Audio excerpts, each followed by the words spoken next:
sudut pandang kita. Didukung oleh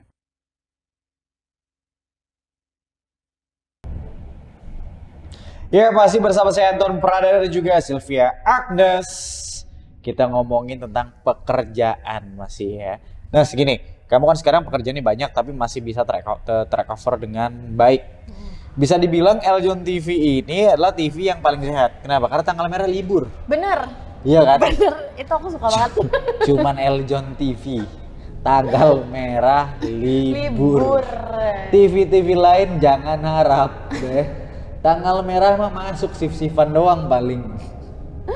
Iya, itu privilege tuh ya kak. Privilege di Eljon TV nih, bagus banget ya. Secapek-capek masih bisa libur tanggal merah. Pertanyaan aku, gini, kalau kamu seandainya, ini kan pekerjaan kamu masih aman, apa kira-kira yang akan ngebuat kamu berpikir udah deh gue resign dari ini kantor nih udah nggak bisa nih, apa batasnya? Batasnya kalau udah disuruh membelah diri banyak-banyak. Membelah gimana tuh, dalam artian seperti apa? Mungkin kalau misalnya dikasih tambahan kerjaan yang masih bisa ke handle gitu ya, masih oke. Tapi kalau kayak sampai bentrok gitu loh kak, kayak yang ini harus aku lakuin tapi ini juga harus aku lakuin terus bentrok dan keseringan, itu bisa jadi aku menyerah kayak gitu sih. Betul. Oh, oke. Tapi gini, sekarang ini kan kamu punya beberapa tanggung jawab baru kan? Di awal kamu sebagai finance. Abis itu tanggung jawab baru kamu apa? Siaran. Aku sekarang siaran sama sekretaris redaksi. Nah, itu kan berarti ada 3 pekerjaan yang kamu kerjakan. Gimana? Ada beratnya nggak di setiap transisi pekerjaan, ada tambahan kerjaan itu? Kalau pas transisi sih enggak sih ya, tapi paling kadang kan misalnya ada pekerjaan yang harus dikerjakan bareng sama orang lain gitu. Itu yang kadang tuh yang bikin struggling gitu. Karena apa ya? Karena mungkin namanya manusia kepalanya kan beda-beda ya kak. Iya, jadi benar. kadang tuh yang bikin jadi ada gap gitu loh. Ditambah misalnya rekan kerjanya tuh generasi sebelumnya gitu, yang masih agak Siapa siapa ya? yang itu yang udah rambutnya udah agak tipis. Siapa ya? Ada. Rambutnya udah agak tipis tuh.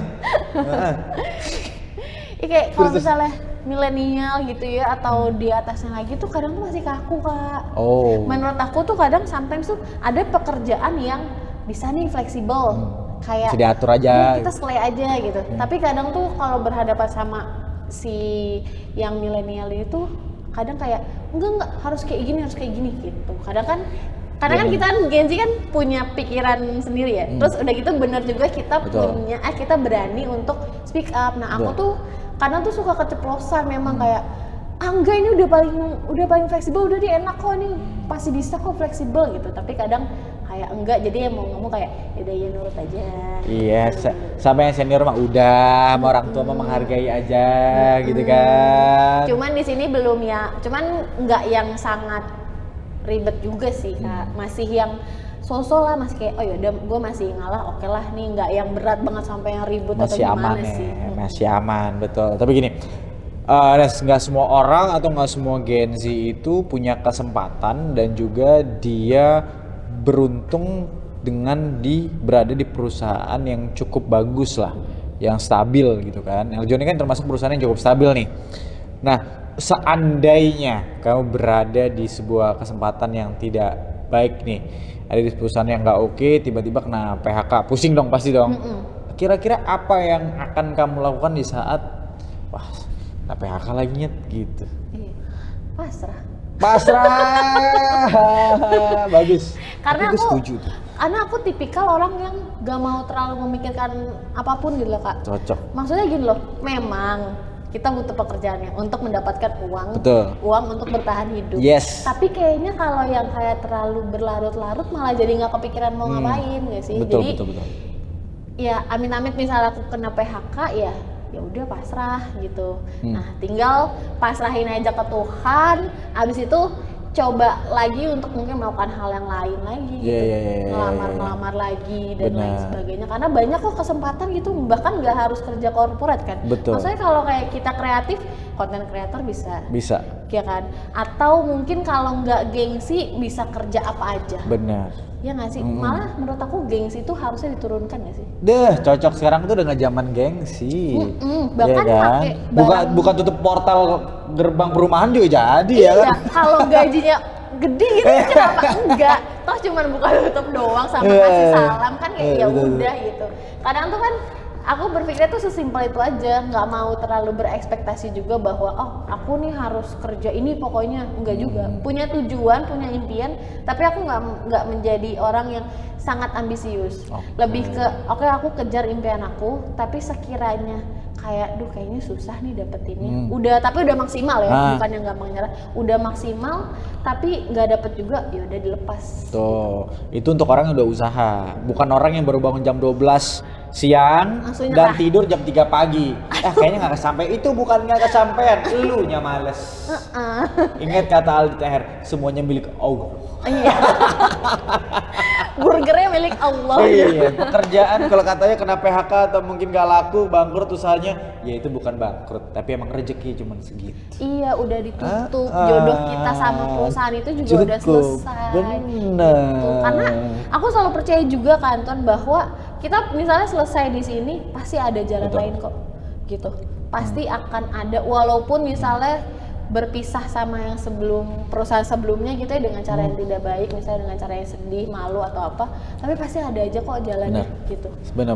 Malah jalannya lebih baik gitu, lebih mudah, bahkan di luar ekspektasi. Ya, kadang di saat kita ketolak, kita cari-cari lagi ketemu malah yang lebih bagus. Bener banget. Nah, kalau itu untuk cari kerjaan nih, seandainya kan cari kerjaan, kan pasti kita nggak munafik cari gaji. Tapi apakah gaji itu adalah faktor utama di saat kamu nyari kerjaan? Atau ada faktor-faktor lainnya? Gaji utama. Gaji utama? Ya, karena duit ya. Iya, duit, ya kan? Cuman ada beberapa faktor pembantunya juga. Maksudnya gajinya tetap nomor 1, tapi kalau banyak faktor yang mendukung, kayak misalnya kayak bilang jarak dari rumah ke kantor, lalu isi dari para manusia-manusia di kantornya gitu, ketoksikannya itu seperti apa, itu juga jadi faktor. Cuman memang gaji memang tetap faktor utama. Tapi kalau gajinya memang sesuai dengan apa yang didapatkan dan dikerjakan, ya aku masih memilih sih, yang kayak udah bertahan aja gitu. Nggak mau ekspektasi yang kayak, apalagi so-soan tengil kayak gue pakai kerja harus gaji 10 juta misalnya. Kan semua itu proses ya nggak sih? Kantor juga kan pasti kan kayak gitu kan, berawal dari berapa naik sampai yang sekarang. Ya, karena kan banyak juga sempat viral di sosmed juga, bahkan dulu salah satu dari anak fresh graduate universitas ternama di Indonesia, ya kan, dia gaji awalnya masih 7 jutaan, dia protes, harusnya dengan lulusan dia dengan nilai dia bisa dapat langsung nilai 2 digit misalnya. Itu gitu salah nggak sih? Maksudnya harusnya dia ngasih value dulu. Betul. Karena menurut aku mau lulusan dari manapun, siapapun, anak siapapun, kalau nggak punya value nggak akan berharga juga. Dan biasanya bisa dapat 2 digit tuh nggak juga bisa semua jurusan. Misal kayak IT atau apa, itu malah bisa tuh.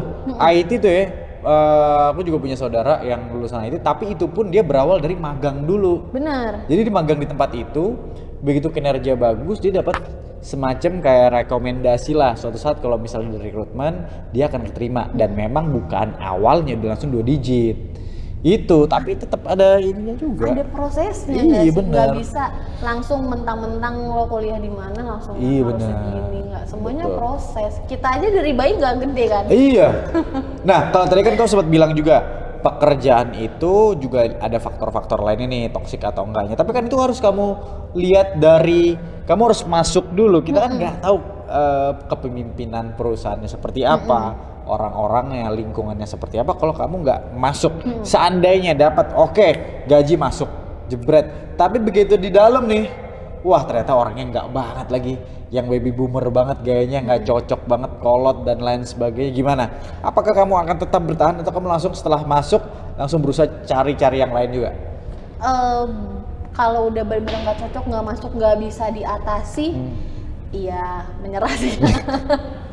Menyerah karena aku nggak mau ngebawa emosi ke rumah gitu loh. Jadi kayak kalau udah kondisinya kayak gitu udah nggak cocok, udah mungkin beda pendapatnya tuh benar-benar yang sampai debat banget atau gimana-gimana, emang udah cukup. Kalau aku biasanya kayak gitu palingan aku habisin kontrak aja sih. Oke. Kan kadang kalau juga kamu bisa in-house atau mungkin udah pegawai tetap kan mungkin momen itu kamu dapat pegawai tetap karena offeringnya bagus, karena pekerjaan kamu sebelumnya gimana? Apakah kamu tetap akan resign atau malah? Aku coba lagi. Maksudnya yaudah deh coba jalanin deh gitu. Kalau udah, aku tuh punya prinsip Kak, aku tuh akan jalanin apapun semuanya sampai muak. Bener, harus Gitu. wajib tuh. Iya, jadi nggak mau lembek juga yang baru senggol dikit langsung nyerah gitu, nggak juga. Tapi aku akan jalanin sampai muak. Kalau Oke. udah muak, udah bener-bener pengen muntah gitu ya, udah up, baru aku lepas. Gitu Oke, sih. iya, setuju. Karena kalau di saat kita udah muntah berarti emang udah, oh ya udah selesai. Iya, udah nggak Mentok. terhandle gitu di tubuh kan juga. Berarti kalau menurut kamu lebih penting mana? Gaji gede atau kesehatan mental? Jadi kalau misalnya pilih nih, ada gaji gede, mental nggak sehat, atau mental sehat tapi gaji mungkin bukan gaji kecil ya, tapi lebih kayak gaji yang penting aman gitu. Lebih milih mana? Aku mau realistis, mau gaji gede aja. Gaji gede, nggak apa-apa gila dikit. Iya, karena kan sebenarnya kan kesehatan mental itu kan juga kan dihandle sama kita kan Kak. Bukan cuman sekedar Betul. kayak dibully setiap hari, abis itu mental breakdown atau mentalnya lemah gitu, Drop enggak juga kan, gitu iya ya. drop gitu. Tapi kan itu kan bisa dihandle, misalnya kayak mungkin yaudah yang negatif nggak usah dimasukin hati, yang positif walaupun cuma 1-2 ya udah nggak apa-apa diterima. Yang penting Yes. gaji gue gede gitu. Kalau aku sih realistis Ya. balik lagi Yang ke situ. penting gaji gede. Kalau gaji gede gue bisa healing, gue stres di kantor tapi gue keluar kantor gue bisa pijet kayak di Kokuo di mana gitu bener. kan. Atau nggak langsung makan makanan enak kayak, atau bisa misalnya amin-amin ke beli mobil, pulangnya langsung naik mobil kan, itu kan juga enak Bener. juga kan gitu loh. Pulang yoga, pilates. Bener, atau Ya ketemu kan? temen-temen. Nah, cocok. Jadi Itu. aku tetap realistis sih. Oke, yang penting adalah gaji. Iya kan? Karena Itu nomor. kalian pernah denger gak sih yang lagi viral sekarang, tabrakin aja? Tabrakin aja. Gimana sih maksudnya itu? Aku jadi tuh nggak paham tuh maksudnya. Jadi tuh maksudnya tuh kayak ada apapun kesempatan dan peluang yang ada di depan, kayak udah jalanin aja, nggak usah kebanyakan mikir. Nanti gue kalau nyampe sana misalnya kena mental, nanti gue jadi sakit and bla bla bla bla gitu, terlalu banyak kemungkinan negatif gitu. Menurut aku kayak bener tabrakin aja, jalanin aja sampai muak itu. Betul. Jadi yang penting sekarang tuh orang harus punya nyali ya. Bener. Jangan cuman kayak baru setengah kayak udah nyerah, tapi harus dimentokin. Baru akhirnya setelah mentok kita kelar deh dari situ, biar yang penting juga bisa dapat pelajarannya itu juga banyak. Gak cuman gak enaknya tapi pelajaran dalam itunya ya. Tapi yang terakhir nih buat kamu, seandainya dalam lingkungan pekerjaan sebetulnya apa sih yang bisa dilakukan supaya ya untuk Gen Z ya, supaya membuat lingkungan kerja lebih nyaman? Dari kitanya. Jadi dari kitanya itu harus bisa mengontrol, entah mengontrol pembicaraan dari orang lain, hinaan atau masa ledekan gitu, ya kita harus bisa kontrol gitu, karena itu juga salah satu kunci untuk kesehatan mental juga. Jadi menurut aku mau kayak lingkungan kerja itu seperti apa gitu, tapi kalau kita bisa kontrol itu semua, input semua menjadi output yang lebih baik untuk diri kita sendiri juga, kayaknya itu kayak gitu aja gitu. Oke, yang penting dari kembali lagi ke dirinya sendiri dan harus kayaknya kita harus konsisten dan kuat ya. Benar. Itu ya, Iya. karena yang mengendalikan dunia kita mau jadinya kita gimana tuh kita sendiri sih. Benar, itu balik lagi ke diri sendiri. Oke, cocok kalau gitu ya. Jadi untuk sahabat Eljon, demikian POV kali ini. Jangan lupa saksikan terus Point of View di Eljon TV untuk diskusi menarik lainnya. Karena kita akan selalu memberikan update-update berita terkini seputar pariwisata, bisnis dan juga investasi di portal berita eljonnews.com. Dan jangan lupa untuk ikuti juga sosial media kami di @eljonnews dan juga @eljontv.official. Kalau gitu saya Anton Pradana dan juga Sylvia Agnes. Terima kasih banyak. Sama-sama. Ya, kita pamit dulu. Sahabat Eljon TV, pionir televisi pariwisata dan juga dialog inspiratif Indonesia. Sampai jumpa. POV, point of view. Ruang diskusi. Perspektif baru lintas generasi. Yeah, yeah, yeah, yeah, yeah. POV. Bukan sensasi, bangun diskusi. Data bicara, bukan asumsi. Pariwisata, bangkit bisnis maju. Investasi melaju, lintas generasi, lintas persepsi. POV, sudut pandang kita.